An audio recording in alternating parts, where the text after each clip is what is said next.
Been in town this morning. Yes, I'm going with you.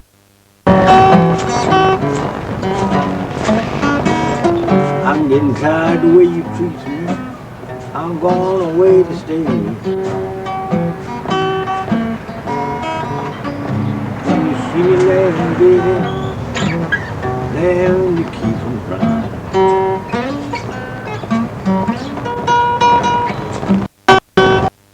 Laughing, I'm laughing to keep from crying.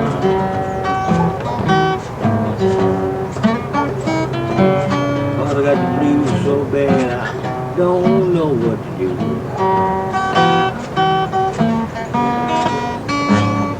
Tell me now, tell me, what have I done to you?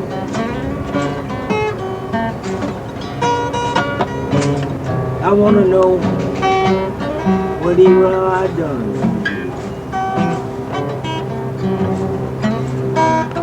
I really tell my soul you want me to roll from sun to sun. Well, baby, I'm here. Was about you all the time.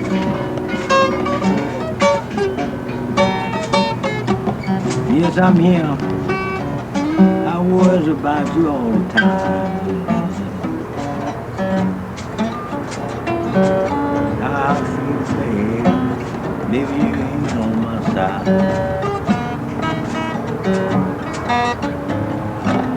I'm gonna tell you something I want you to understand.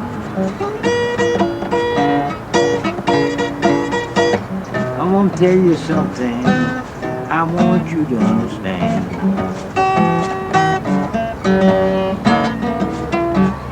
Yes, I'm gonna be your man.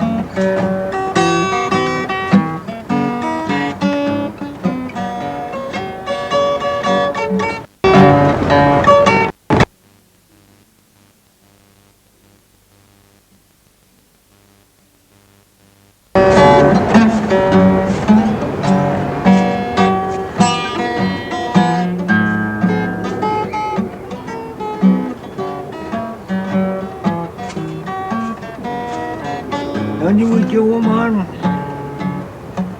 here's her nice and cute like mine.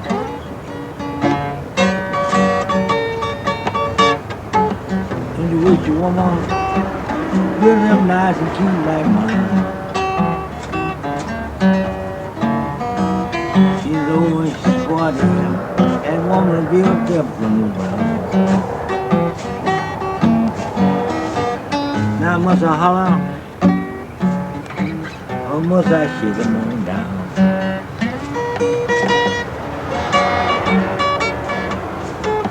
Must I holler, or must I shake them on down?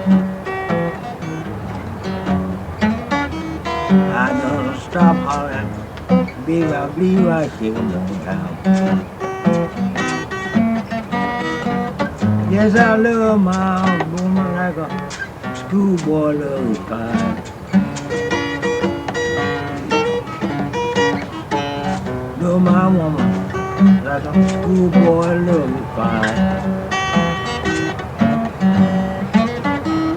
How can I be contented? And the woman I'm loving is on my mind.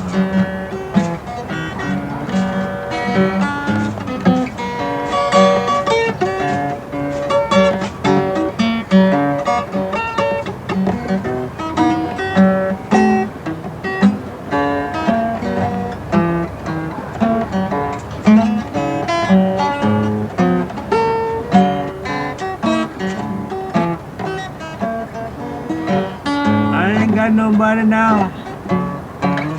Talk, sweet talk to me.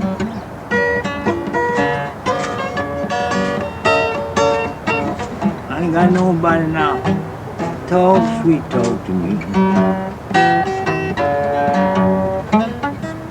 The woman I've been loving is gone to the old time used to be.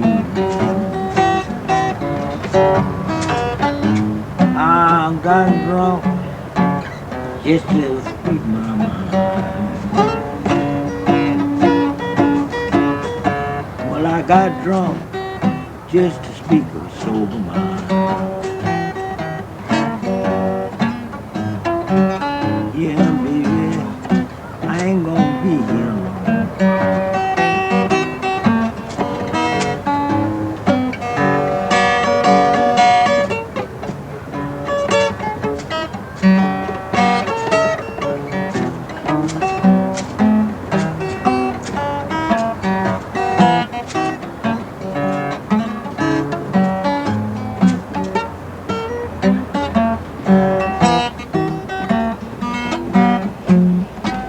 I'm here, baby, today, tomorrow, maybe gone. Yeah, today, tomorrow, I may be gone. Remember me, sweet mama, after the days I'm gone.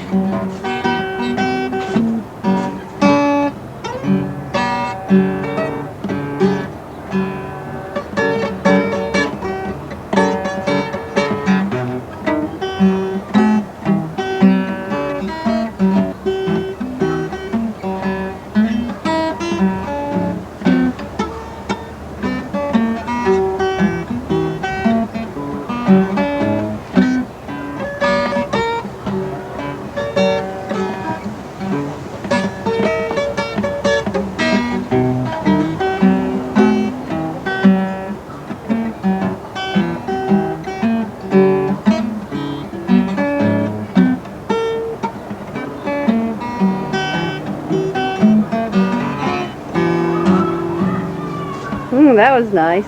Was it? Yeah. All right now.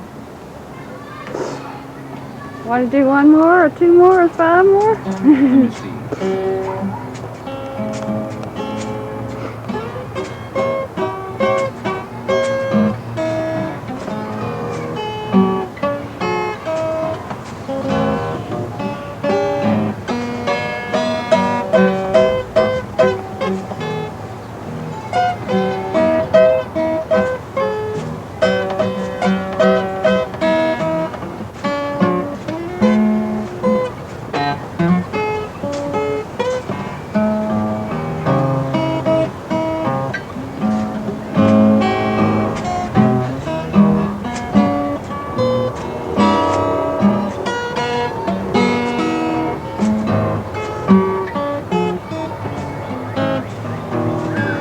Wind up the country. I won't be back for fall.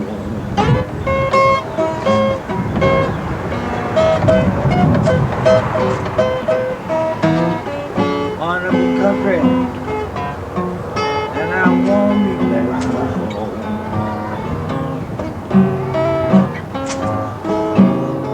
And when you see me again, head be as white as snow.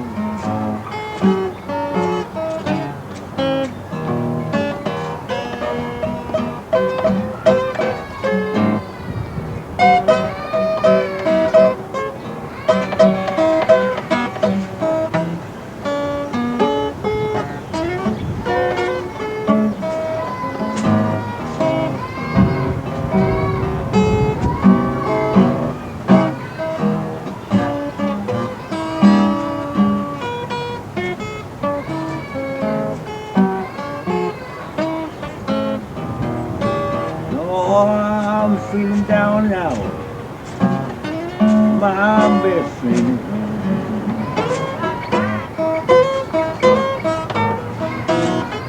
Feeling down and out. My best friend is gone.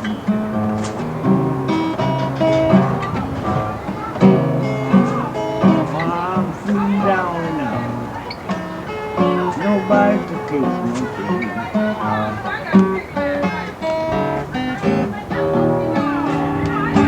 Tell me now, sweet mama,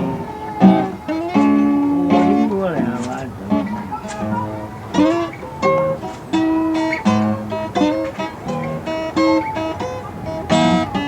I wanna know now. Yeah, what have I done?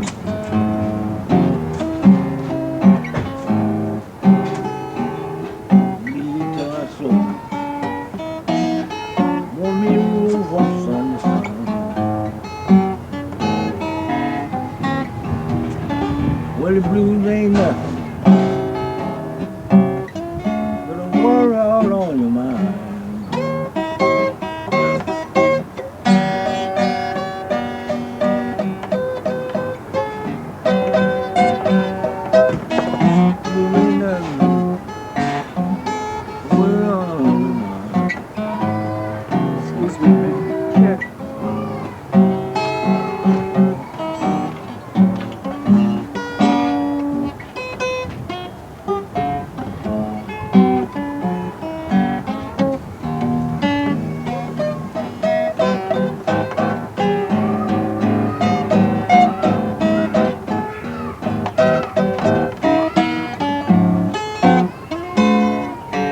trouble all the time.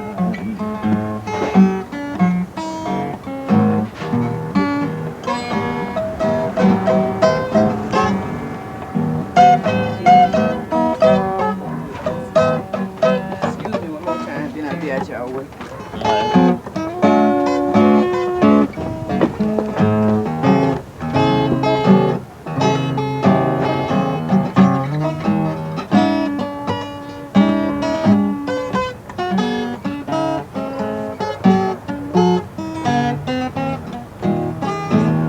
I wonder what made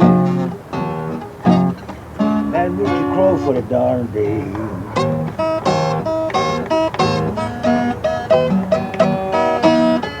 I want to make Richard Crow for the darn day.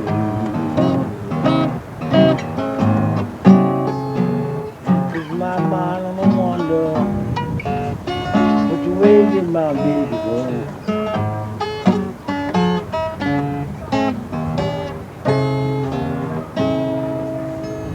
You get it? Yeah. What? That's playing me flat. Uh-huh. He down there like this. Hey, Mr. Sonny Boy Nelson, Yeah. Yeah. you about ready to eat? Yeah, man, what you talking about? I ain't sit home around there felt so much like eating before. Well, stuff's right there, a whole big pot full. Well, Okay. all right, put it away and get it. Yeah, you want to eat out here or inside? I'm gonna go in there and eat because it looks too cool for me out here. Okay, You see, I'm thin I'll little. fix you up a good plate. Well, all right. You getting me in there too? Oh, yeah. All right. I got to get you announcing. Wait a minute. I got to go in and get you presenting the food. All right. It's ready. You want to have a look, Eugene? Yeah. Come on. Get a good shot of Eugene and me looking at the food. There. Ooh-wee. Boy, we gonna do some eating. Yeah. There's plenty right here. Yes, sir. Now, give me a plate.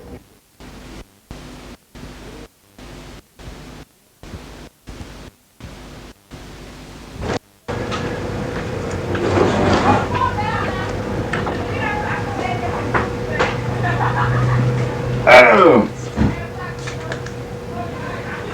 Here we go. Mm-hmm. All right. I'll get this one clean here.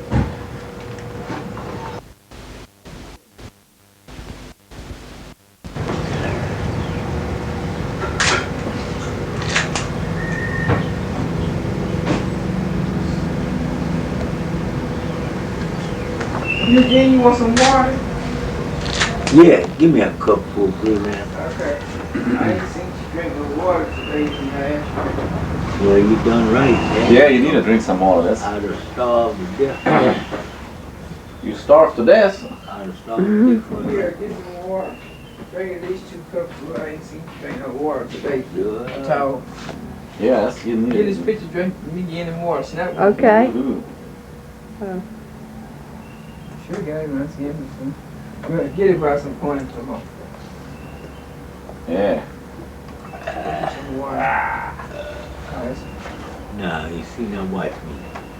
Drink that water. Ooh.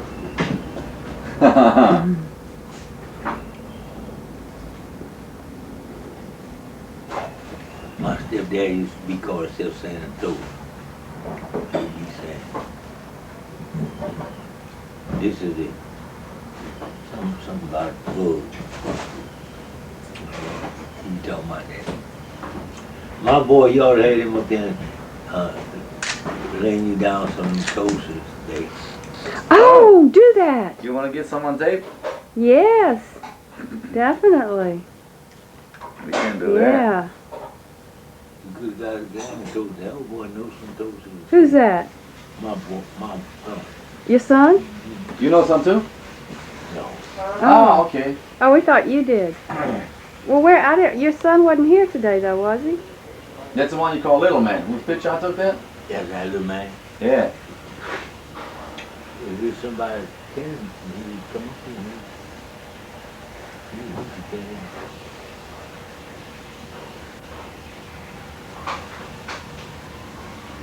All the guys in his coat. And another white girl. Who's that now?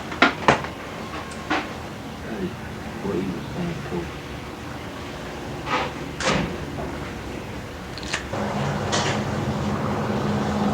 It looks like you're getting sleepy. I You are. I'm getting something to house.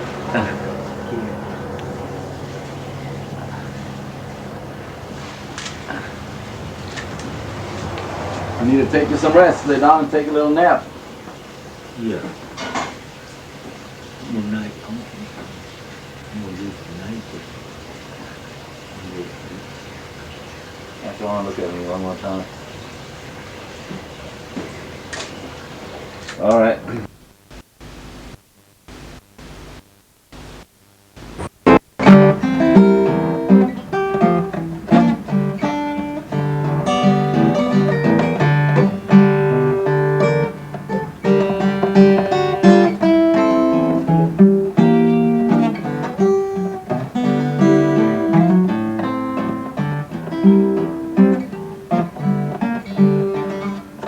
Was born in Texas, raised out on the sandy sea.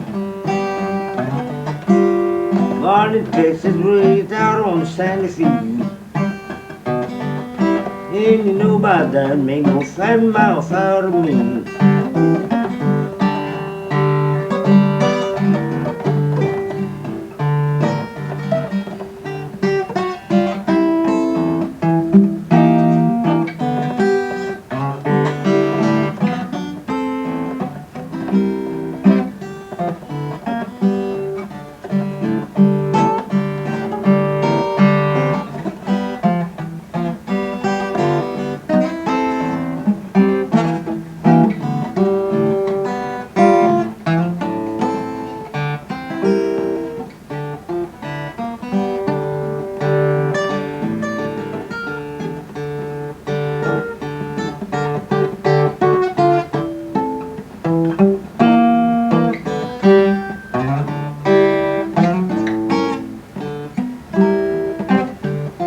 Little Paul likes, he likes it called like this.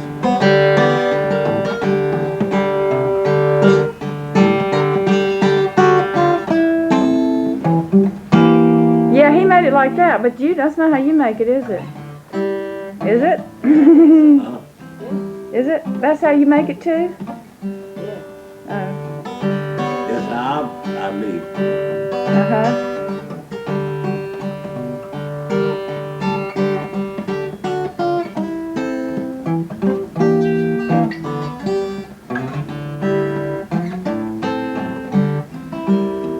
Goes everywhere.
I love that.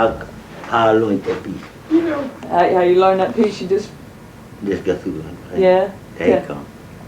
No, somebody paid This me. lady was one of the Yeah, I tell you, I was going somewhere, coming home. I heard him from uptown. I think that's where it was. And it turned to my mind how what I could play would be a new song, and you was playing, and I was coming down the street, and I figured it out all while walking. I knew I could play before I got there. That's how I can tell when I can play something. I don't care what it is. If I can be walking down the road or be at the house doing something in the house, if something run across my mind that I could play, I'll go play. Now, I done lost about 5 or 6 pieces that I learned to play that I had never played before.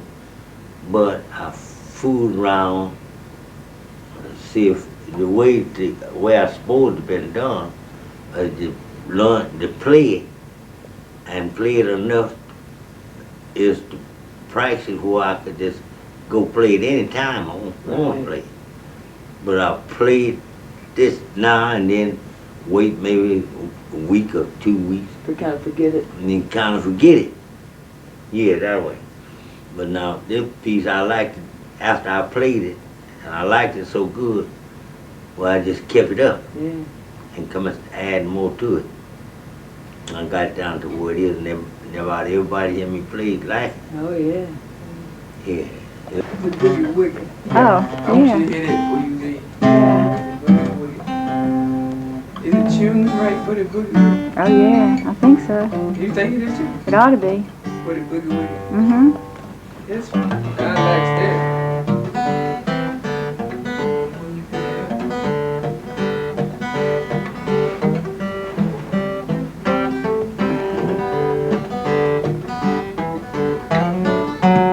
There it comes. Boogie woogie.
all the summer and all the fall, and take Christmas in my overalls. But now she's gone, I don't worry. I'm sitting on top of the world.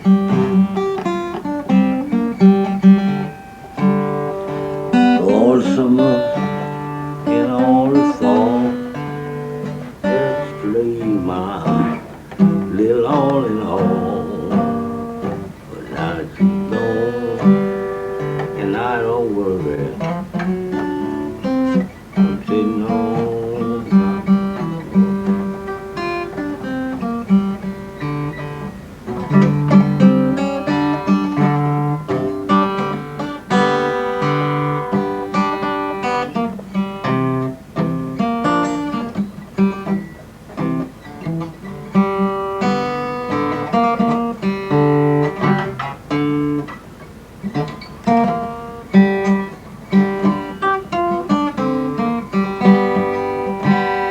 You come running, holding up your hand.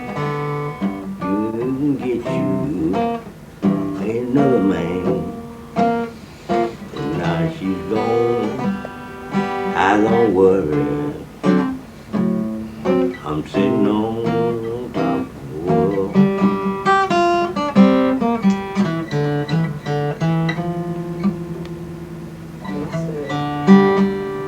That's the song I played at Sam's funeral.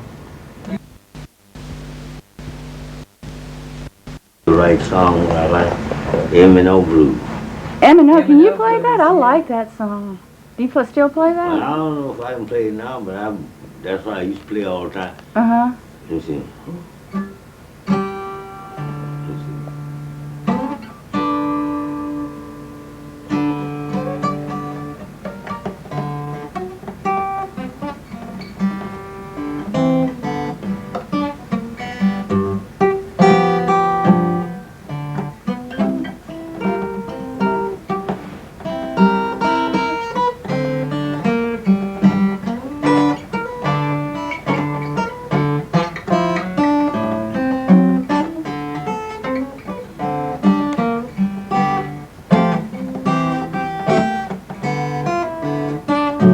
Well, that M&O train passed by me this morning, blowed black smoke on me.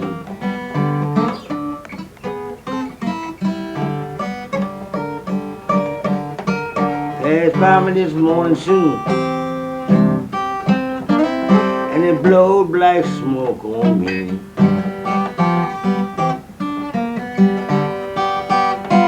That M&O train don't do nothing,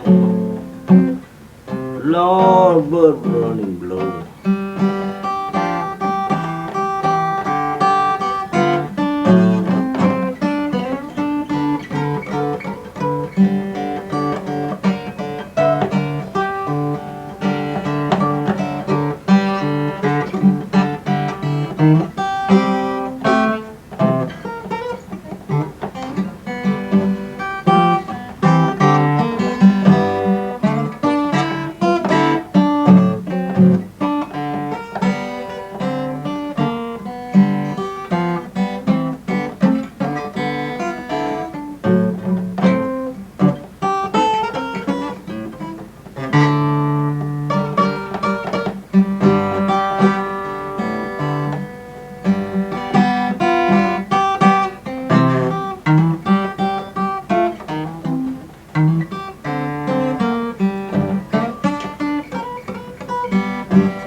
Now, let Eleanor play one before she get away. You know who Eleanor play. Bed song. Dead song. Shaking in the bed. That's that feeling. You gotta get ready to go now. Well, he just has to hesitate a minute, that's all. We're playing. But we still are playing. What you want? Oh, you brought your cheese and coffee. Now here's the shoe. It just came Put it out. right there. You You gotta just give haven't it stopped. The hesitating woman, sang the hesitating blues. Now tell me How long? Eugene, this your hot will coffee. I have to wait, all right? Put some green and some sugar in it. Why don't you sing on this one, Libby? Now, babe, gonna have to hesitate. Axel, can she play good enough to play in a festival? Do what now? Can she play good enough to be in a festival? Eleanor? Sure. Tell me I how hope she can long get in that one in Clarksdale. I hope she will can. I have to wait? She played festivals overseas. Until I believe she can play some here. If she don't Now, mind. baby, gonna have to hesitate. Now you hesitating shoes, you hesitating stockings. Think a hesitating woman sing the hesitating blues. Tell me how long, now will I have to wait? Or can I see you now, babe? Gonna have to hesitate.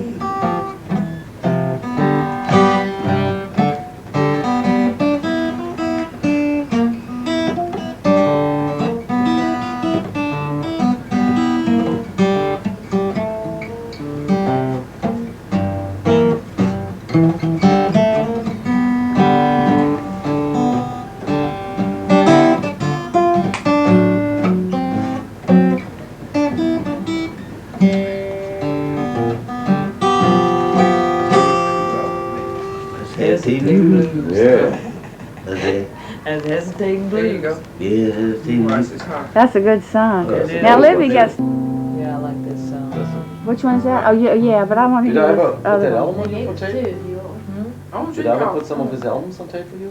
You I drink got an coffee? I like honey in it. Oh, that's all right, too. You got it? Ooh, I can't. I ain't gonna drink coffee, no goddamn. I I ain't gonna told drink with no you sugar. you could go. Yeah, don't come messing around my house no more. I said it's your last time. Be shaking in the bed with me. I told you to your face. Yeah, I said I got another man, he can shake me in your place. Yeah, it's your last time. Be shaking it in the bed with me. Want some more sugar in your? You shake it, you can break it, Yeah. you can hang it on the wall. Throw it out the window, run round, you grab it for it fall. You shake it, you can break it, you can hang it on a fence. I don't want your love, 'cause I really got good sense. I told you in the fall, yeah, I didn't have me no man at all. I said it's your last time. Be shaking it in the bed with me. They're gonna say when you leaving. That fit right in. Well, we'll be Kicked ready in off a few my minutes, coat. okay? We getting ready to leave out now. Do it on the floor. Okay, man. You better be glad, 'cause you won't get to kick it no more.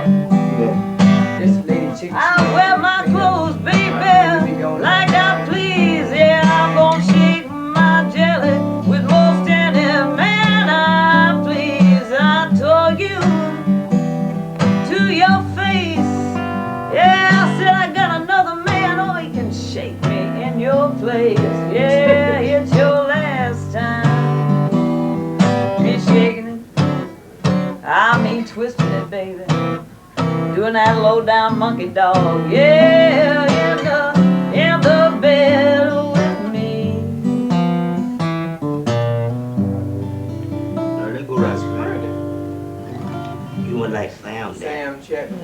breaking out. That little rig. I knew that's what they were gonna want. When y'all leaving? Yeah, I figured that too. Yeah. Because I told him we'd be leaving. Yeah.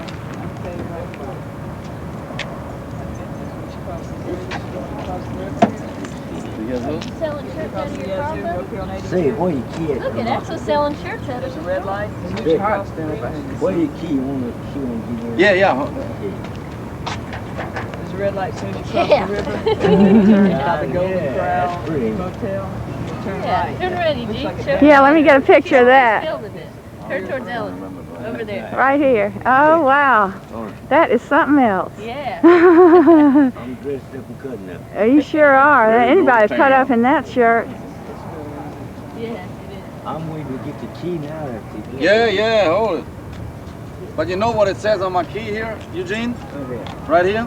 I was put on this earth to make your life miserable. Did you get it pretty good? Got it now. All right. I got it. I don't even know how close you can get this thing here. Oh, I'll get close enough.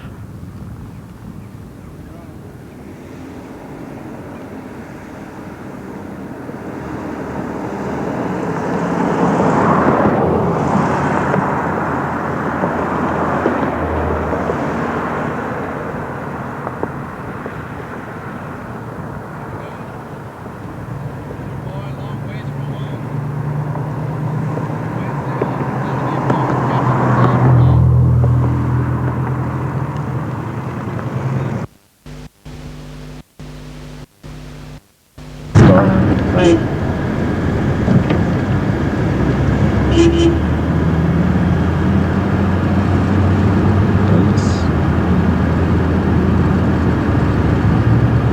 Got the sound in there? Yeah, sure. You want to talk? Yeah, I remember this road like the back of my hand now. I've been down here so many times. It's a crying shame. And this road is called Put it on the wide angle, Lance? or- 7th Street. There's no wide angle. It just does what it does. Most. Well, widest you no, can get. that's not good. Then you miss everything. It's really better to be. Need a shot of these houses here. Alright, it's going to be pretty weird looking. Alright, I'll do it from the side. That's good. It's probably better this way. Because you get more of the feel of it. It's very disconcerting. I don't think so. No.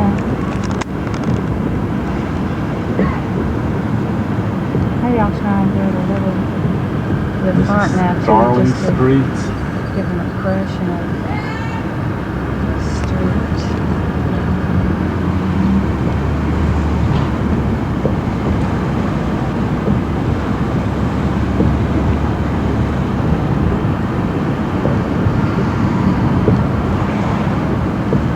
Alright, say something, Axel. This is going to be boring if you don't say something. Well, what you want me to say? I don't know. I've been down so many highways, I can see them all in my dream. People, I wish I could tell you things I've seen. That's a great song. Charlie Musselwhite made that. Really? Yeah, just piano and harmonica. That's what he did. One of my favorites. Yes, he did. On our way to Them swans out here. Wild geese. Swans? Yeah. Where? We had some plastic swans. Oh, stuff with plastic. Okay. flowers. All right. Well, that makes sense. I don't know Yeah. any swans. We need to hurry up here. Oh, this sucker is fast. Yeah, we don't videotape a wreck. Nah. Ours. Come on, fellas, give me a break here. I'll have to get the driver in here, otherwise people will wonder who's driving. That's the POAX on a research trip with Miss Alice from D.C. That's right. I'm doing some heavy research all over this territory. We've been somewhere everywhere. Mississippi, Florida, Alabama. I still can't believe that Elle was supposed to be an artist calling me. I was speechless for 5 minutes I when know. she told me that. I couldn't believe it. Well, we're almost there. Now you need to take a shot to your right hand side and we're Okey-doke. running into Mr. Eugene's house right here. Okay. There we go. The blue one. You see them bullet holes in the wall? Yeah, I got That's it. a shame. You got it? Well, keep pulling You up. got them there? Yeah. Well, I got the bullet holes a while back, There to we be go. honest. Okay, there it is. Once again. Tell me how you first met Eugene. Well, I can probably even give you the exact date. It must have I'm been sure like you can. the 5th or 6th of September 1980.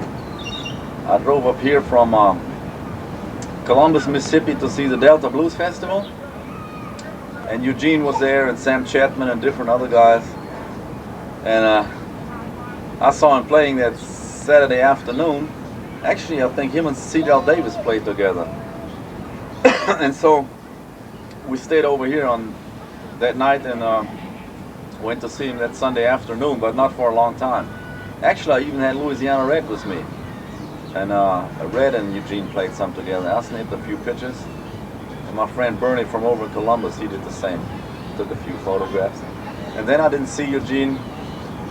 Well, actually, no. We came back to Greenville in October and wanted to record Eugene for the records we were doing at that time. And Libby and Bobby Ray went over to speak with him to talk it over. And Eugene didn't want to play because his son just had died up in Chicago, and he didn't know whether he got killed or died of a natural death, so he didn't feel like playing. He had other stuff to worry about, I guess, at that time, which I can understand. And then I didn't see him in 10 years, and when I came back to America in 1990, we picked a friend of mine from Germany and me, we were traveling together. We went to Leland and picked up Son Thomas. And Son didn't know where Eugene was staying in town, so we just drove around that Sunday afternoon and finally found the place right here where Eugene is staying right now. You mean you had Son Thomas with you? Yeah, he was here. He was sitting right there. Picked a little guitar. And he knew where the house was, but he wasn't quite sure the street? No, he didn't know anything. He hadn't seen Eugene in quite a while. So what'd you do, just ask people? Yeah, we were just driving around and asking different people, you know. Uh-huh. Whether they had ever heard of a guy called Eugene Powell who plays the guitar. And we asked about 3 or 4 different people, and finally we drove up here and he was sitting right here on that porch. Great. I snapped some pictures, and ever since that day, I've been coming here quite regularly. Whenever I'm in the States, I always come around here. One of the first things I always do, look up Eugene, see how he's doing. And so I came over here another time in 1990, in October 1990. But he couldn't play. They wanted him to be on that movie, the Deep Blues movie. Mm-hmm. But he couldn't participate in that because he was suffering with a gout in one of his hands. And he couldn't pick. See, the hand got real swelled up. And he couldn't pick his guitar at all. That kind of hurt me so bad because it would have been great to have him in the movie, you know. And I saw him in 1991, and last year when you was here, we made some nice tapes. You played with him. And about 2 weeks after I left here, I called to see how he was doing, and Lois told me he got so sick, like he's never been in his life, and that kind of worried me pretty bad, you know. And I was worried that I would probably never even see him again. And I would call his daughter in Chicago, where he was staying with his daughter at that time, and he was getting better and better. I used to call there about once a month, see how he was doing, and sometimes I would get him on the phone and we'd talk a little. And so I came back here 5 weeks ago, and he was right here, doing fine. Playing great. Yeah. And I'm glad we could take him over to Greenwood this weekend to be at the festival. everything. So I never thought that would ever happen, you know. How about you can ask him? He's been around since 1909. That's a long time. It is a long You time. remember when all them blacktop roads going through here was all gravel roads and stuff. He did everything. He's been a, I don't know, run a juke house, been a cowboy. Actually, he was breaking in horses when he was a young boy, he was telling me. And he played music to make a living. Played the levee camps and I don't know where. He's been all over playing his guitar. And he remembers everything. He could sit right here and talk right now until the sun goes down. About everything that happened to him. So all you have to do is remember.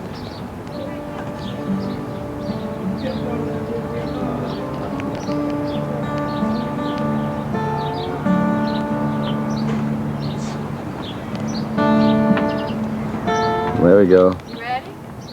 Yeah.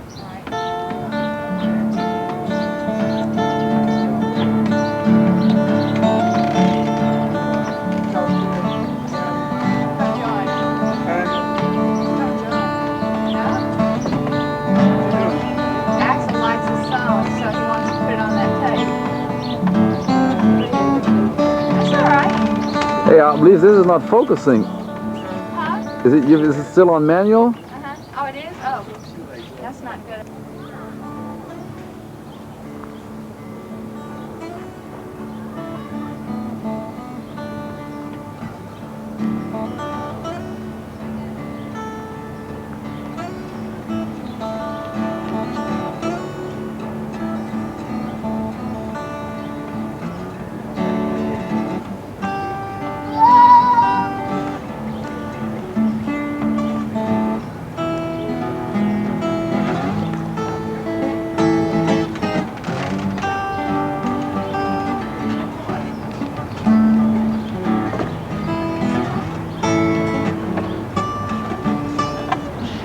Okay, you ready?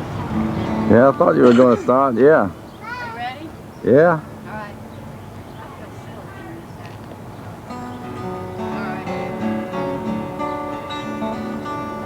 I'm going home. I'm gonna sit down. Don't tell my mama. I'm gonna sit down and tell my mama. Going home, sit down and tell my mama. Going home, sit down and tell my mama. That's no way for me to get along. These low down people, mama, they treated your poor child wrong. Mama treated me wrong. Low down, mama treated your poor child wrong. Low down, mama treated your poor child wrong. No way for me to get along.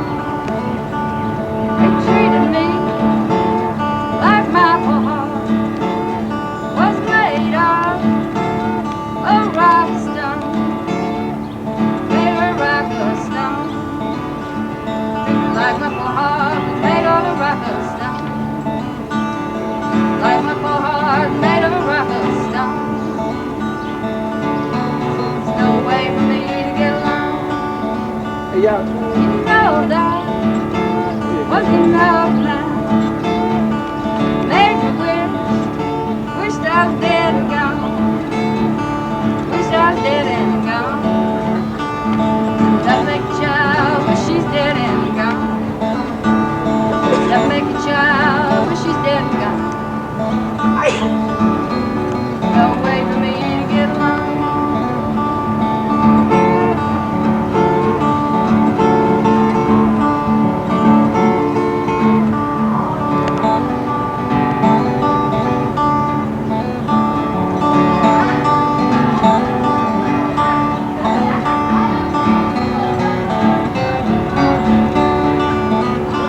I said bye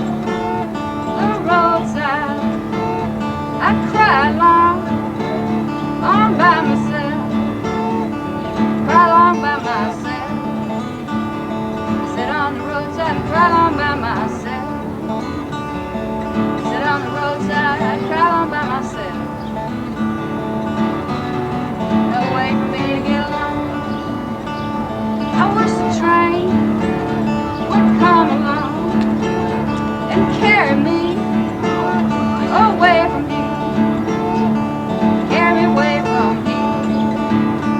Don't miss the train, come along, carry me away from you. Train, come along, carry me away from you. That'll be a way for me to get along. That's it. Look what we do. One of you guys turn around and the other look to me. Can you do that? Stay right here and look at me. Yeah. Now can you hold your head so I can catch it up real good? Yeah, that way. Okay.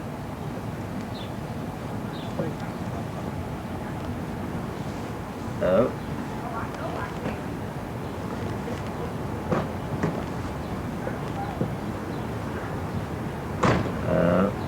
Yeah. And now let me take a good shot of you, both of you guys looking at me.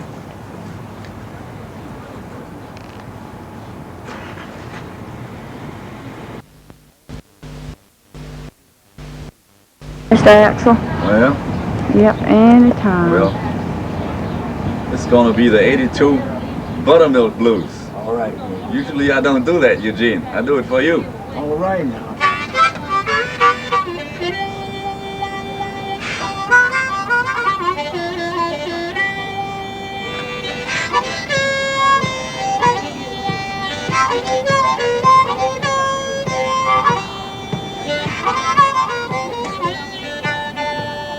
Well, 82 highway, man, it's the longest road I know.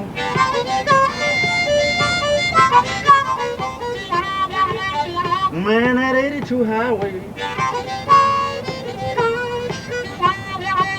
man, that's the longest road I know. Man, it run all the way from Birmingham, Alabama, straight down to Mr. Eugene's door.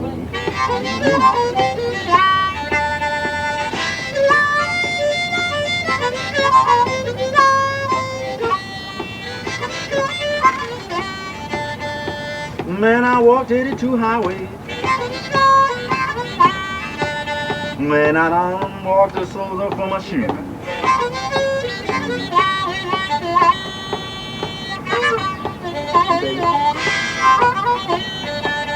Man, I walked 82 highway. Man, I done walked the soles off from my shoes. Man, I keep walking 82 highway just to hear Eugene lay down some old solid blues. Don't make me cry now.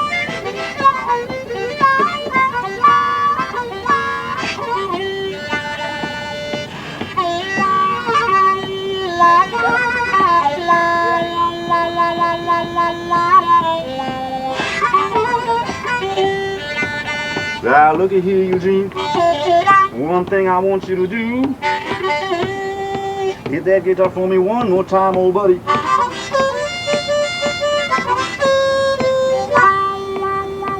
Man, I'm on H to catch that jet plane out of Memphis.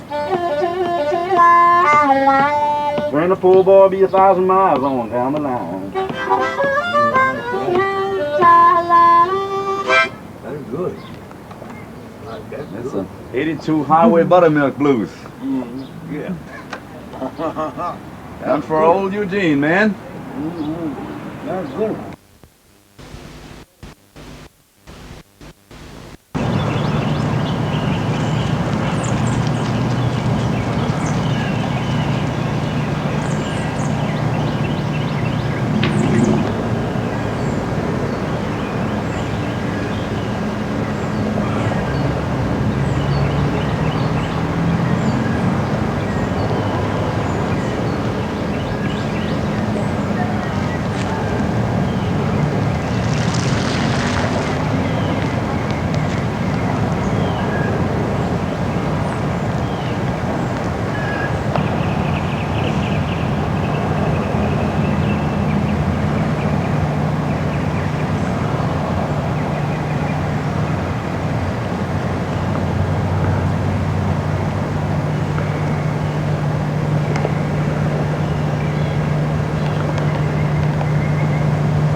Hey y'all.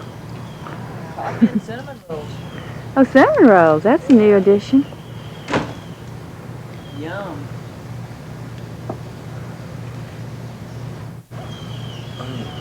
Axel's hurting. I He's so know. bad. We need to get him some medicine. I have some. Do you? Well, I have Alka-Seltzer Plus. That's not Took some bad. aspirins. Pat? Finish.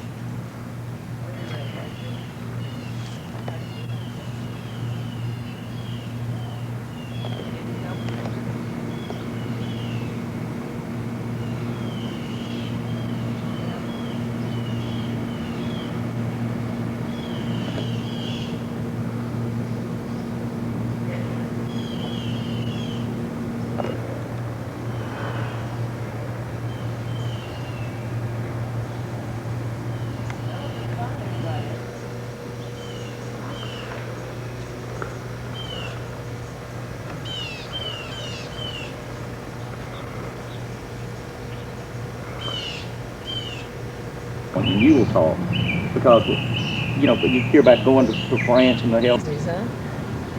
Yeah. Look at that. Big boxes of them. They're really pretty, aren't they? Yeah. Pretty colors. I think this color over here is Mm-hmm. beautiful.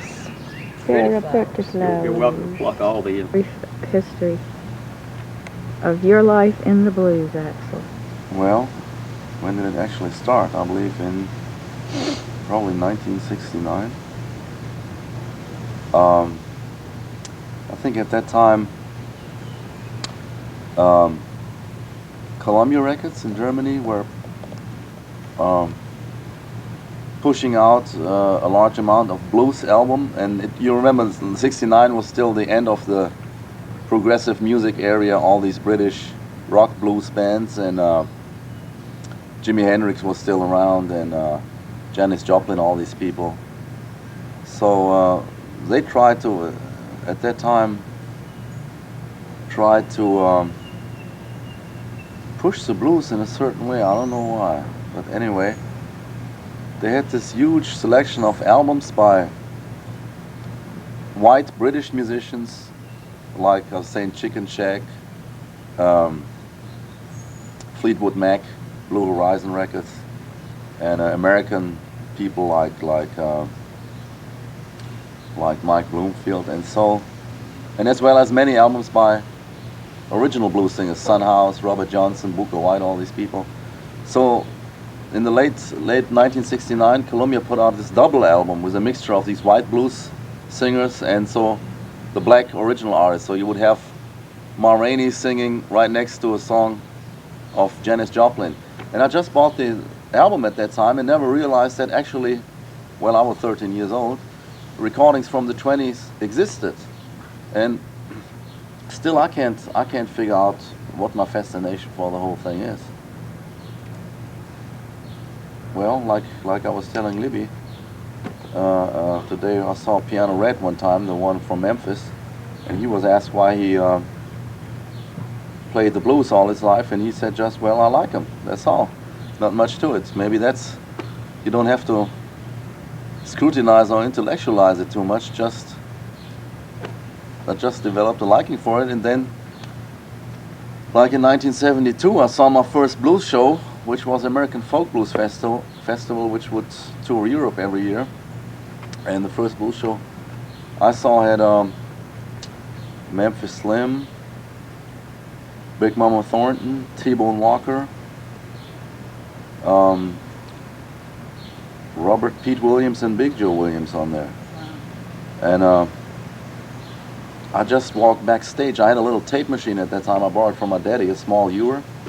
And I just walked backstage, and actually Big Joe and Robert Pete grabbed the microphone off the tape machine and sang a cappella versions of See That My Grave Is Clapped Clean for Me.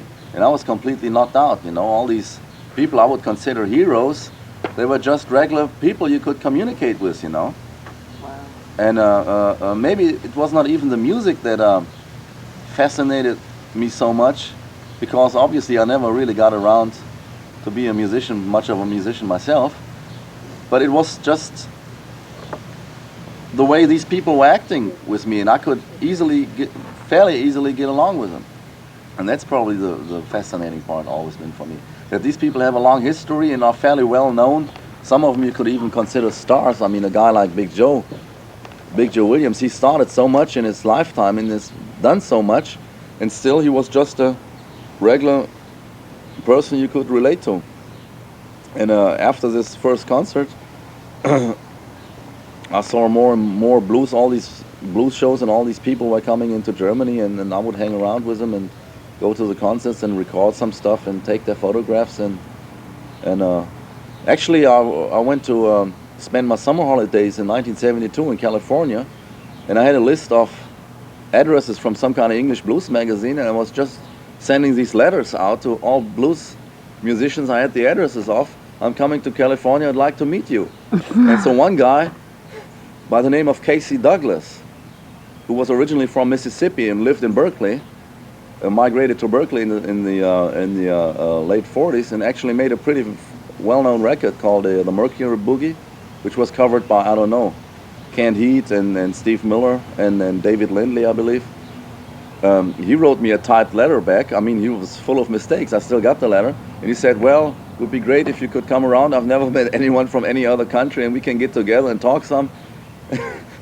I was knocked out, you know. And so at that time when I was over in California, I couldn't get around much. I was like 16 years old and couldn't drive my own car or nothing. And so I just went there and had this tape machine with me, and we sat in his kitchen. I snapped a few photographs with a little box camera, and he played some old-time blues. He played with Tommy Johnson back in Mississippi. He played all the big road blues and Can Eat blues and all that kind of stuff, you know. And after that, we still exchanged letters and stuff. Unfortunately, he died in 1975, I believe. He was real nice man. So that was the first one you met over here, more or less? Yeah, 1972, right. Then I went to see this other guy in Oakland by the name of L.C. Good Rockin' Robinson, who told me he had played for Bonnie and Clyde. Bonnie and Clyde? Back in Texas in the 30s. And I mean, stuff like that. You know, you realize it's a completely different world these guys would come from. And you could still relate to them in a certain way, you know, or learn something about their world, you know. So you got over there the first time when you were 16? Yeah. My family we had friends from in California, and I went over there. And so then when was your I have to make form an apology on the videotape. The reason I'm moving is horseflies are eating my legs alive. So actually, and then it continued like in '73, Big Joe Williams came over on his first solo tour in Germany, which my friend Siggy out of Koblenz booked. And yeah, that's enough, thanks. That's plenty. I really don't and like I would that go stuff too much, but is that all? It's not bad. Really? Yeah, it's got aloe vera. It's not. Oh, it's not like greasy. the No, it's not like. it's good. It's phobic, they said. It's not like real bad poison. Okay, sorry, Axel. So in '73, Siggy booked Big Joe Williams for his first solo tour in Germany. He's been over there. It was a folk blues festival, these package tours. And I went to Berlin, and I had a friend who would take care of all these blues singers when they were in Berlin. So I hooked up with him, and we would take Big Joe to the concert and go eating with him. Actually, there was a place in Berlin at that time run by Black Americans called the Top Hat, where you could eat real soul food. And we would take Big Joe out there, and well, he played there for 2 days, and I talked with him and said, well, would it be okay if I come around to your hotel tomorrow afternoon? He had nothing to do anyway. He was just sitting in the hotel. And he said, well, no problem. And I walked in there with my tape machine and that little box camera and my microphone stand, and he just jumped out the bed and played for me for an hour, you know. And which actually, two of those or three of those songs actually came out on albums later on those two Big Joe albums I made. When that was. So I kind of knew Joe fairly well. I would see him every time he would come to Germany after that, like in '73, '76, '77. I went on the road with him for a week. And so I went back to the States in 1978 just for the purpose of listening to blues and taking photographs. And I would spend couple of weeks down in Crawford, Mississippi with Big Joe and recorded all the stuff. But at the same time, traveled different other places like Washington, D.C., where I met all these musicians like Flora Moult and Archie Edwards and John Cephas and Now, I different thought parts you- in Mississippi. I would go. I thought you met Flora at the jazz festival down in New Orleans. Right, first I met her at the festival in '78, and then I went up to DC and got to know her better. And then she put you on to some of the other guys, right? Yeah, Like- right. Archie and Cephas. Cephas and Larry. So at that time you were recording for Lipman, right? No, that was That was later. before. See, I Yeah. would just on that trip. I had no other interest than my own enjoyment, you know. And I would ask all these people if it would be okay when we meet if I cut a tape, and usually they would say no problem. Mm-hmm. And just for me to carry some music back to enjoy everything, you know. And like in '79, Horst Lippmann, who was putting together these American folk blues festivals in the '60s and '70s, started his own record label to issue jazz and blues records. And since my friend Siggy back in Germany had his own label, Ornament Records, but no money, and I didn't have any money either, so we thought it might be a good idea to contact Lippmann about the possibility of going to the States and record a lot of these great artists that I've met, who were who had hardly recorded before and were practically completely unknown. And I fixed up a little tape and some photographs, and we went to Lippmann's office. And right at the first meeting, he would tell us, figure out how much money you need to do like 10 albums, and go ahead and do it, you know, which was a one-time chance, you know. He told me 2 years later he wouldn't have done it because the album sold so poorly, most of them, that he would never invest money in such a project again, you know. But it was the right thing to do, and I can't think of anybody else at that time who would have put up the money. Lippmann was in a lucky position of he's a pretty wealthy guy and having an enthusiasm for the music at the same time, you know. It was a very unique constellation at that time, and that's the way it happened. Now, did you all travel in luxury when you were over here? We did what now? Did you all travel in luxury when you were over here recording? Only when they stayed at my house. That's right. I should bring Libby into this too. Only when they stayed at my house. Where did you all meet, Libby? Jackson, huh? Yeah, I'll tell you exactly when we met, because on that 1978 trip, I wrote a letter to Bill Ferris asking about the possibility of listening to different musicians in Mississippi, and he wrote me a letter back that there will be a blues festival in Jackson, April 29th, I believe, '78. So I put that on my schedule, and I went down to New Orleans to see the Jazz Fest. Then I went over to Baton Rouge to hang around with Henry Gray, whom I had met earlier in Germany. Stay at his place a few days, and then I took the Greyhound bus from Baton Rouge through Hammond, Louisiana, into Jackson to see that big blues festival I was thinking was happening there, and it was nothing but a small lecture, basically, of Bill Ferris showing one or two of his films and having Son Thomas and Clyde Maxwell perform that afternoon. Actually, I remember I stayed in a great place, luxurious traveling, the Noble Hotel, right off the railway station, $4 a night. All right. People told me all the guys who want to commit suicide in Jackson, they wind up in that place, you know. That was our last destination.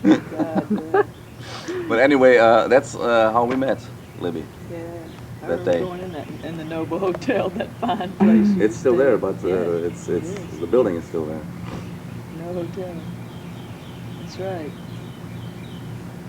And as I said, I remember that day I started talking with Son Thomas and asking him whether it would be all right if I stopped by at his house sometime. He said, no, yeah, come on over. And So you so- found it's pretty easy to, I'm asking you this like I'm some kind of interviewer, Axel. I sort of know the answers, but but you found it's pretty easy to, most people are pretty amenable to, agreeable to having you come by, and they Well, I look at it that way today. Maybe it's not only me having a good time, maybe they have a good time as well, you know. I think so. Somebody having interest in the stuff they're doing, bringing along a few beers and talking a little. I mean, that's just having a good time, basically. Right. It's like you were talking about with Eugene, who sits there sometimes for, and nothing happens in his life, and then somebody comes along and Right. shows interest in him and what he does, and it gets him fired up. And Right, that's what I and, mean. And even if I have my anybody tape machine likes running, having attention, for whatever reason. Right, I'll take a lot of photos, which sometimes give me a funny feeling, but once you get to know the people, and even Eugene would insist sometimes of having a tape machine going on. Big Joe the same way, Oh, I remember I went to Eugene's about 2 years ago. I drove down there with Laurie. We got there at 9 o'clock in the evening, and Eugene was sitting on his front porch, and he started talking non-stop for 5 hours until 2 o'clock in the morning. I believe that. And it would have given me a funny feeling of hooking up my tape machine right away, And so I didn't record anything of the conversation, which I regret today. And I told Eugene the next day, man, we should have made a tape out of that. And he said the same thing. Yeah, man, we should have done that, But it does, you feel like if you don't really know him that well, you don't want to just jump out of your car with machines and start clicking pictures. Right. Even if you know somebody well, it gives There are you times when you feel as you though feel like it you might be invade- intrusive. Yeah, that's Right. right. I mean, the best thing, like traveling, Eleanor and me, traveling. When we went to Jack Owen's last week, it was the greatest scene. I mean, finding him out in the field in front of his house, hoeing, with his 22 pistol in his back pocket, and that was the greatest thing you ever want to see. And all the house padlocked. Incredible. And of course, we couldn't, well, we could have, but we didn't. But it and- would have given me a funny feeling just stepping out of my car with and my starting camera in with my hand. yeah. So that, is just that's a memory Yeah. instead of Good a, one. yeah. Good. So, but still, I'm wondering about my own involvement in everything. I don't know what the deal is. I have no idea. Hard. Well, I'm glad that the record deal for Lippman worked out in 1980. So actually, some of the artists like John Cephas and Phil Wiggins got pretty much started through the album we did, and they could build up a pretty good career in the blues world from then on. And then it was through Lippman who reorganized these package tours in the 80s, that people like Cephas, Wiggins, and Archie Edwards and Son Thomas actually could come over after we recorded them and tour Europe and make some extra money and get some extra recognition and sell a few albums, And then you didn't come back over No, I for didn't 10 travel years. in 10 years. After those were after First trip I ever took back to America was in 80. 1990. Uh-huh. So. And But actually, one thing is kind of funny, that usually it happened a lot of times before, that once American artists get recognition in Europe, then they get well known in America. They need to go to Europe First. and develop a following there, and then the Americans pick up on it, Katie Webster would be the same way, She was pretty much out of the scenery, like in the late 70s or around 1980, just playing local gigs down in Louisiana. And when she started touring Europe in 82, her career over here got a pretty big push up too. so you have a real good way of finding people and meeting people. I reckon so. I've seen you in operation. Yeah, I don't know. I don't What know. is your secret? What is the secret I have a lot of of your patience. success? That's true. Mm-hmm. That's true, and you need a lot of patience to do that. And you'll ask anybody anything just about. Well, I don't mean in terms of personal questions. I mean you'll go up to somebody on the street and ask them things, and a lot of times, yeah, what he needs to. right. And a lot of times somebody knows. One of the most bizarre stories happened to me. There was this great musician in Georgia he made a great album for George Mitchell, like in '75. Went under the name of William Robertson. He wouldn't want to have his real name known, and that was a pseudonym he was using. And when I took the second trip in 1990, I tried to locate him in Georgia, and George didn't give me, didn't point me out at the right places. He was saying somewhere around Plains, Georgia. And I called this other guy up who actually had visited him, called, not Gene Rosenthal, Art Rosenbaum, who actually discovered Scrapper Blackwell in Indianapolis in the late 50s, who had visited this William Robinson guy, and he told me go to a place in Georgia called Brownwood. And I drove down there from Atlanta, which is about 3 hours drive. It was one of the most horrible places I ever been in America. It looked like, I don't know, 200-300 years back, you know. I like a painting of this Dutch artist Bruegel or Hieronymus Bosch. It was unreal to me. Anyway, I found the place where he was. I asked at the filling station, and they said, yeah, we know him, and somebody got ahead of me with a car and drove me out to the place where William Robinson was supposed to live. And he wasn't there. That was on a Sunday afternoon, and William Robinson wasn't there. But the people who were staying at his place, they were all drunk. And so they said, yeah, well, he's not here. He went to Americas or somewhere, and he'll be back sometime tomorrow. And I would ask them, well, do you have any kind of phone number or could tell me where he's staying in Americas? And they wouldn't tell me anything. And one guy who, like I say, was pretty drunk, he claimed he was William Robinson's manager and would need some money for me, to give out all the informations. And well, I was hanging around there for maybe 2 or 3 hours, and finally decided it's not getting anywhere, and I just pulled out, you know, and without any clue where the guy could be other than in Americus, Georgia. And I just drove to Americus, Georgia, and drove up around in the, I don't know, I'd never been to Americus, Georgia. I had no idea where I was in Americus, and drove around different streets, and it was already dark, you know. And I asked people, some young boys out in the streets, if you ever heard of a guy called, his real name, well, William Robinson was his name for the record, but his real name was Cecil Barfield, whether they had heard of him and they didn't know him. And then an old man walked up to me and said, if you, maybe I even knocked on somebody else's door, which made me feel uncomfortable at night, you know, when it was dark, and they told me he didn't know him. And then an older man walked up to me and said, if you're looking for Cecil Barfield, he's right down here around the corner. And I went to the house, and he wasn't there, but the people told me, yeah, he'll be back here tomorrow morning. Come around 8 o'clock, he'll be here. Wow. That was one of the most strangest things, locating people, that happened to me. That was pure luck, you know. I got so mad that afternoon, how the people in Brownwood were acting, and that took me a while in Americas to run across this old man, and I was about to go back to Atlanta, Georgia that night and say, fuck all this. This is too much trouble for me. I can't deal with it, you know. You got a little blues guardian angel. It was just leading you pure around. luck, you know. I think so. I took a motel room. Next morning at 8 o'clock, I was on duty. On duty. Yeah. And he was there. He was there.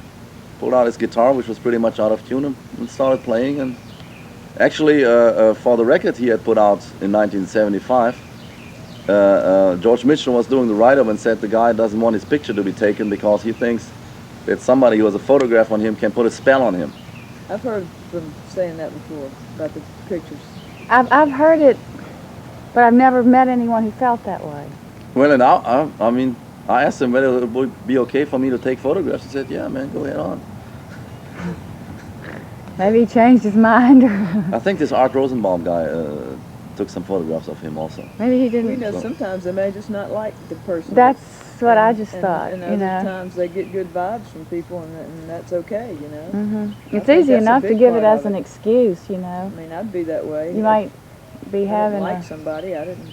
yeah, or you might feel like you were too, you know, ratty looking or something. A lot of times people want to, you know, well, everybody really does, you know, want to look fairly decent in a photograph, so you just give that like as an Cora excuse. Fluker going putting her wig hat Yeah, on. and Yeah, her right. and her spangled I mean, he had all his dress. family Yeah. coming in, all these beautiful girls, and everybody wanted their picture taken, you know, and they Yeah. treated me. I mean, I came there as a complete stranger, you know. I knew about the songs he was playing, that Hoochie Coochie Wagon, which was one of his songs, you know.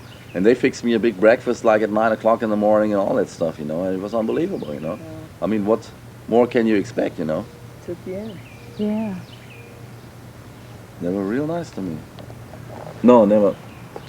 Di Haley? Di Haley. Uh-huh. And From Crystal Springs. yeah, and he was supposed to be a good harmonica player. And we went down there one time looking for, well, we were looking for Houston Stackhouse, and we had heard about Di Haley, and at that time Worth Long was around, you know, and Worth told us, said, man, he's crazy, you know, you don't want to go near him, he's crazy, he's kind of dangerous, and he won't, you know, he won't even talk to you, he'll shoot you, he'll cut you, and da-da-da-da-da, stay away. Well, we found Di Haley, and I mean, you'd have thought we were his long-lost relatives, you know. I've got pictures of him with his arms around us all, and, you know, it was like completely different. Makes you wonder. But maybe sometimes they just, people like Worth don't want you to, like we were talking about last night, maybe just don't want you to go around. But and Di Haley was just as nice as anybody, you know, and we were kind of on edge expecting him to get schizoid on us any minute and start cutting our throats or something, and you know, he never did. He'd pose, oh, take a picture, you know, put his arm around, played a little harp, nice as he could be. Right. I remember this Lottie Morrell fella down in Somerville, Tennessee. He was the same way. He was probably a pretty violent and wild character, but I still got it on tape. He played for me all afternoon in my car. He was sitting in the car, and we were sitting in the car. He was playing guitar. He played some beautiful stuff. And he would tell the people around him, anybody treat me nice, I treat him nice, you know. He called me little brother, which I thought was nice, you know. And that same 1 year later, I pointed out Bernie, the photographer from Columbus, to go over if he wants to reel some real wild action for taking photos. He probably should check Lottie Morrell out, you know. And Lottie Morrell wouldn't even talk to him when he met him. Yeah. I wonder why. Back to that vibe thing, maybe they I just don't have guess. the right. But I think, you know, I don't know. Bernie usually has a good way of dealing with people. Yeah, so Bernie's an easygoing kind of nice guy. Right.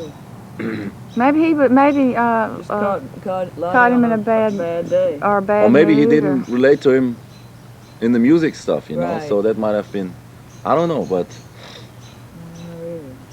it's too bad we didn't have a camera at that time, like camera like the one you're using now for that trip in 1980, going to see all these guys, and Can you imagine? that would have been something. Sure would have. Did you ever meet this Lottie Morrell guy? No, but I heard you told me about him a lot. Actually, I found out that this Bengt Olsen guy, he had some people in '74, some people from New York coming in, and they actually made movies of Lottie Morrell. Really? Yeah. And also Piano Red going into Arkansas and meeting up with relatives and old musicians and stuff like that. Wonder where all that Yeah. is. What's that? Wonder where all of that is. I talked with Bill Bars and he gave me the name. I can't think of nothing to say. you get into all that stuff? I don't know. It was not long before I met you, I guess, because I was in Jackson. You talking about going around to... Yeah, visiting different people. You know, Bobby Ray and I were in Memphis, and we went to some kind of... they had this big meeting with the National Endowments, and it was about getting grants and doing stuff with music and art, and we went to it thinking we could get some money to do tapes and stuff on people like Johnny Woods and R.L. and Stonewall Mays and people like that. And we ended up sitting, at the time, we were sitting next to the couple that from MACE, from Mississippi Action for Community Education in Greenville, and just started carrying on conversations with them, and that's when we got tied in with helping coordinate that Delta Blues Festival in '78. I remember that was shortly after I had to leave. I was so unhappy that I couldn't attend that. Yeah. You know, we had such a great lineup in '78. All these old guys were still around.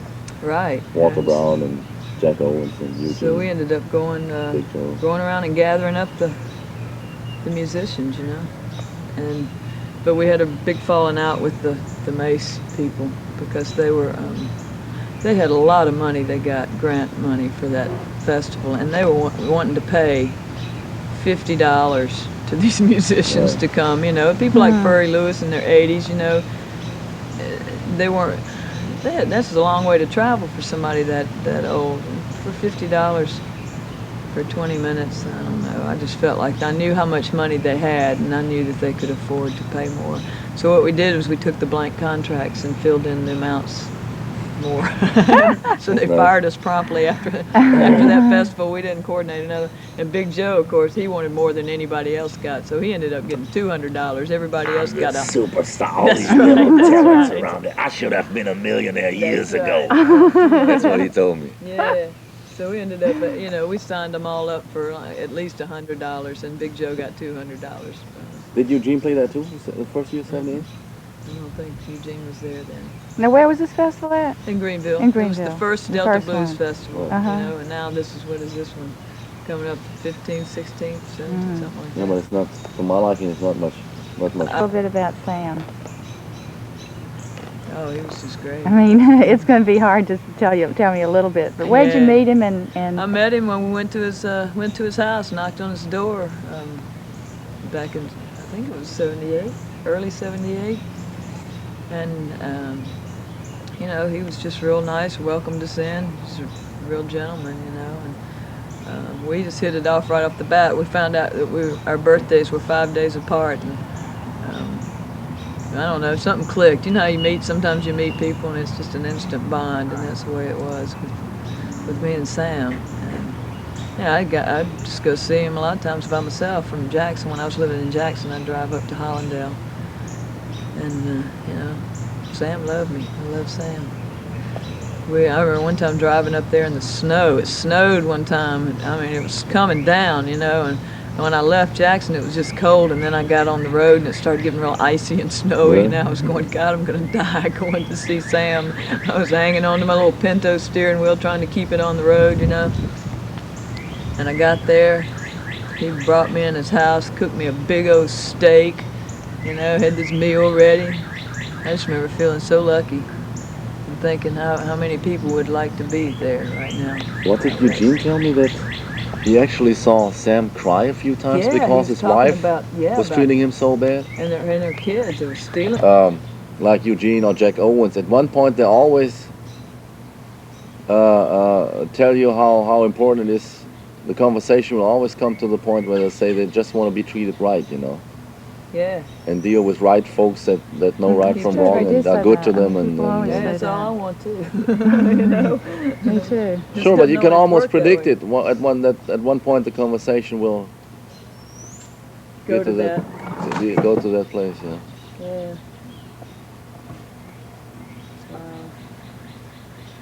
One time to Brownsville, Tennessee. To meet up with Hamie Nixon.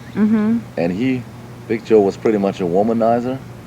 And he wanted to get together with Sleepy John Estes' widow. And we drove up to Sleepy John Estes. He had died the year before. No, 3 years before. But his family was still living. All his family was still in the house. And Big Joe was pretty hot, and he wanted to talk to Miss Estes. And he was sitting in the car, and it started raining so hard. And she wouldn't. Big Joe was really, really worked up about seeing her. You know how Big Joe was, you know. She wouldn't want to walk out the house because there was so much mud in front of the house, and she couldn't find her shoes, you know. And Big Joe got so mad, you know. Yeah, I bet he was mad. God. It was pretty ridiculous when I think about it, but. Well, had she been looking forward to seeing him too, or I do don't you think know? so. Must not have been. Big Joe thought of himself as being the big shot that everybody wanted to see. That's true. And I remember when we left Brownsville, Hamie Nixon told me, man, I've been knowing Big Joe for 50 years, and you really didn't have to bring him up here. He's always been like that. Yeah. Tell me about the snake poison story. Oh, snake poison. Yeah. That was the first night I ever got into Crawford, Mississippi. I believe it was July 23rd, 1978. Driving in there from Atlanta, Georgia, with this friend of mine from Washington, D.C., Larry Wise, harmonica player. And Big Joe was living in this horrible caravan trailer. There's no running water and no bathroom and nothing, you know. And I walked in that trailer, and there was some kind of white powder all over on the floor and on some of the stuff he had in there. And Big Joe at that time had a little 8-9-year-old boy named Randy living with him. And I asked Randy what all that stuff on the floor was supposed to be. He just told me, that's snake poison. Snake poison. Just spread it all over the place. Yeah. To poison the snakes to keep them from coming in the trailer, I guess. Where is Randy? He's up in Muskegon, Michigan, I think, where his mother lives. And Bernie saw him at when that girl got killed in Crawford that used to be hanging around there, and who's some kind of relative to Randy. And when they had the funeral 2 years ago, he saw Randy, and he's about, I don't know, about 22, 23 now. Wow. And he has about 3 kids now, 3 or 4 kids.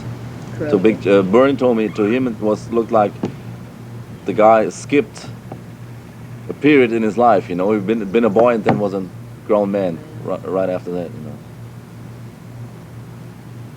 which What an experience for him to grow up in that trailer with Big Joe, huh? I mean, can you imagine? 9 years old, living like that with Big Joe. sometimes I believe Big Joe was his daddy. I'm not sure, but You think? no telling how many kids Big It's your strangest experience on The one I remember the most was going up to see Anderson Williams. You remember him? No, I never met him, but you played me some tapes. Like he's a guy from Tunica playing From like Tunica. on the planet. Yeah. Yeah, he was pretty great. He was a wild man, and we went to see Anderson and went to his little shanty house, you know, and it was no running water, had a little outhouse out back, and he had a sweet little wife named Rosa.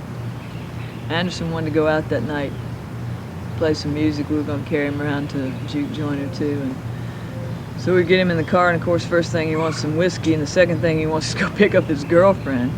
So we go pick up this woman, this huge woman, and it's me and Bobby Ray and Anderson and his girlfriend and another friend of Bobby's, Jay Elliott, and we're crammed in this car, and I'm sitting between Bobby driving and this huge black woman on the other side, and they had proceeded to get pretty loaded at that time, and she was getting louder and louder, and I mean, we were just wishing we could drop her off somewhere, but she ended up, she peed all over herself, Oh, no. all over the seat, all over me. And I remember sitting there in between them. It was just like, yeah, this is the blues. Please get me out of here. This woman just peed all over the place. It was pretty I remember bizarre. another pretty hilarious story that happened back in Germany when I took Big Joe around on the road in 1977, and Hamburg has this big red light district. I mean, prostitution is legal in Germany, and so he wanted to check out on some girls, and then I took him out there, and he found this real fragile mulatto girl. She was real small, and Big Joe, you know, he was big. He wasn't tall, but he was big, you know. And so I think I gave the girl 50 marks, which is about $30 or something like that. So Big Joe could do some business with her. And after 10 minutes, Big Joe walked out of that whorehouse, mad as he could be, and said, Shit, man. Shit, man. She wanted to sit on top of me, shit, man, but I'm supposed to be the one on the top. He just squashed her. he would have squeezed her to death, you know. I thought that was pretty funny. Well, I remember him telling me about some little, like 15 or 16-year-old girl that came to his trailer sometimes, and he'd give her beer for favors like that. Yeah. And he'd said she got on top. That's what he said. Give I mean- beer for favors. I didn't know that was. I didn't know beer was for favors. Jimmy Dale's going, yeah, I got some 6-packs in there. not for pub cake. Yeah, we got you on video, son. Now we got it. Forget that law practice you had. Dabney, She wants it. That's That's right. right. Our anniversary, that's very romantic thing, That isn't it? romantic. But Big Joe is like that, though. He'd tell you that stuff. I He remember was a after I got married to Bobby, it was it was some little hotel in Jackson one time. He was there, and I was in his hotel room, and everybody had gone different directions to go run errands. You know, somebody was going to go get him something to eat, and so it ended up just being me and Big Joe sitting there, and so he kind of quizzing me about. So he, asked me, "So you're married now?" I said, "Yeah, we got married." He said, So what's it like? What's it like? What he meant was, what's it like? He wasn't talking about married life in general. He was talking about sex. And I was like, well, I mean, I didn't know what to say. I was just sitting in there. I felt real small in that room. I was like, please, somebody come back so I don't have to answer these questions. He wanted to delve into the whole aspect of our physical relationship. He wanted to hear it all. We've been sitting in there reading those dirty magazines somebody brought in from Germany, wonder who. Got him all Did I worked do up. that? Is that right? Got him all worked up. So what's it like? Well, it's I don't really know. Well, the we have answer. some more stories on Big Show that we possibly cannot put on that tape. Yeah. I thought these were pretty wild. Oh God. Trip. Old Joe, old Joe Lee.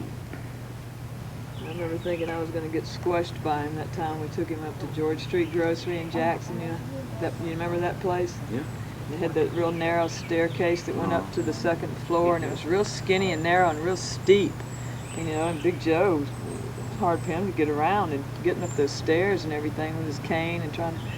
And I was behind him, behind that big behind, with that big old wallet with the chain on it he had, trying to get up those stairs.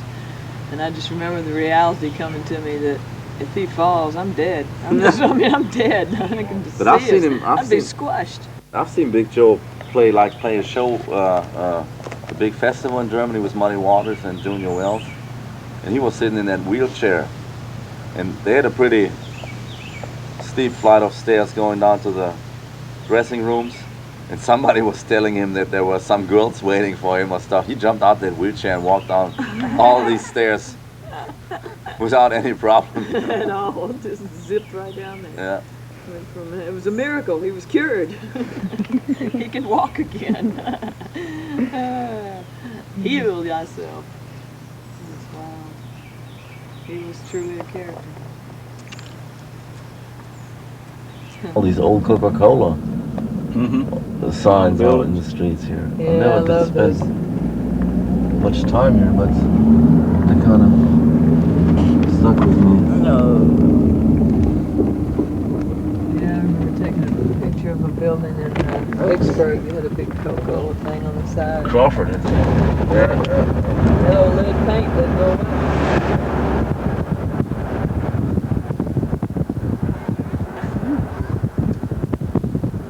Blues country. Blue schools. Yeah. Yeah.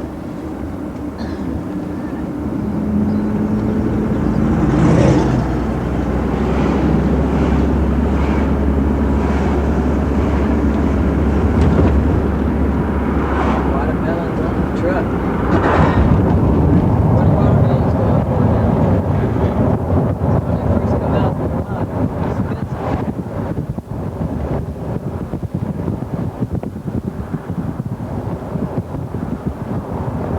Boy, this town's bigger than I thought.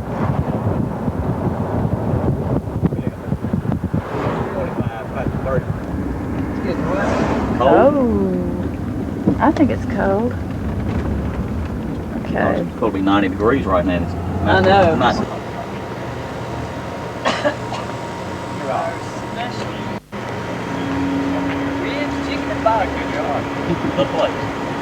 Here we are. We're gonna eat some barbecue. And that when he was in Germany, we met up with him. And when we met him, he had a slow way of talking, and he was telling us, singing me, "Well, we all need to stick together like red beans and rice, like pancakes and sausage." Okay, tell me who you're talking about. Memphis Piano Red out of Okay. Memphis, Tennessee. Not the Dr. Feelgood out of Atlanta, Georgia.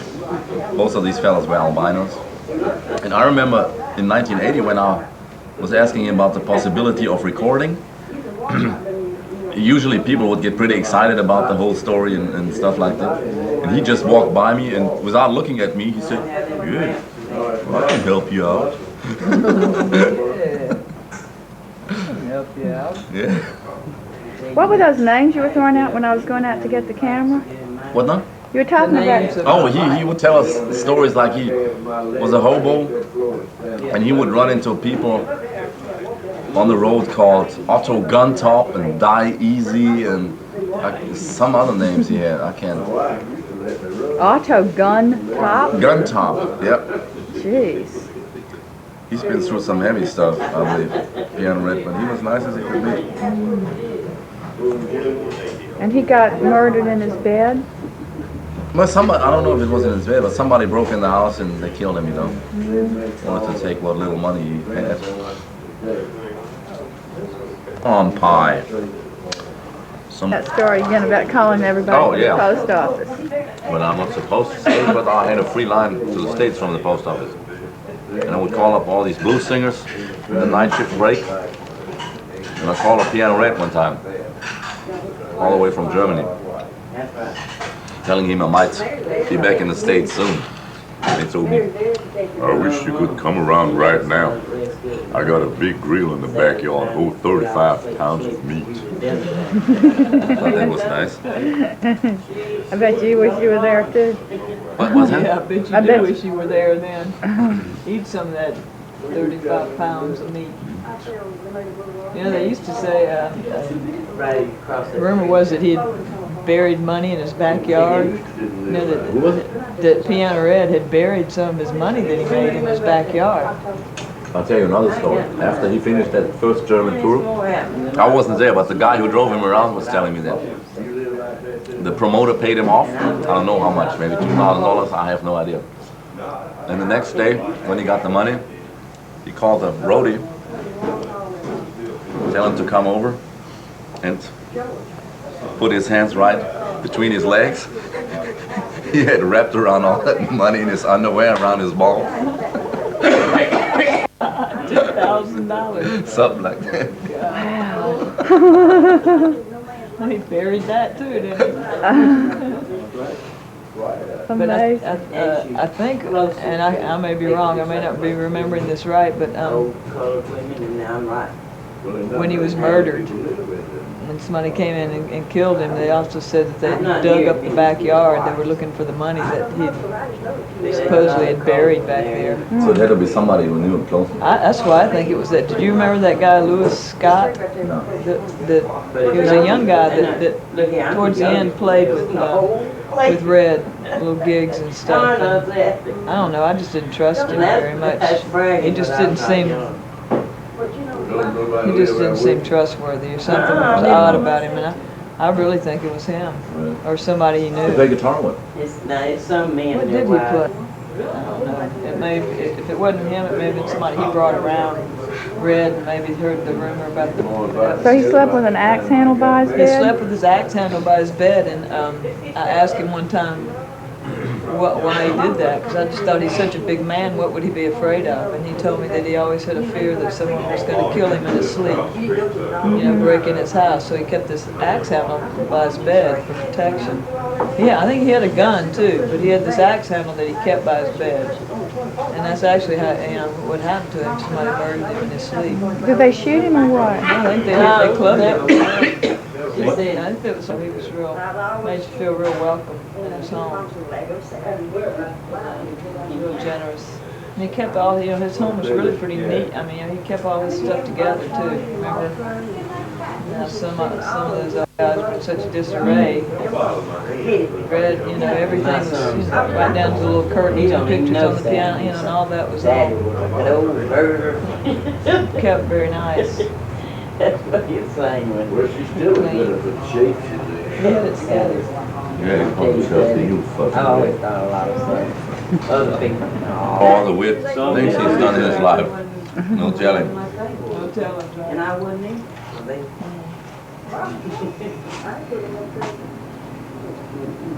You know that? It sure ain't. This is an interesting little part of the town here. Yeah. Brick Road. This is where Robert Johnson used to roam. Well, I can get the whole house in. Yeah. I sort of That's got... cool. When I step back, that camera I've got's not as good. Okay, I'll get the whole house. You know, it's Now I've just a got good, the... You see it? I got the whole house now. Yeah. Yeah. It looks cool. It looks like a little tenant house. And I like it too, a little closer, so you can actually see the guitar. Let's see.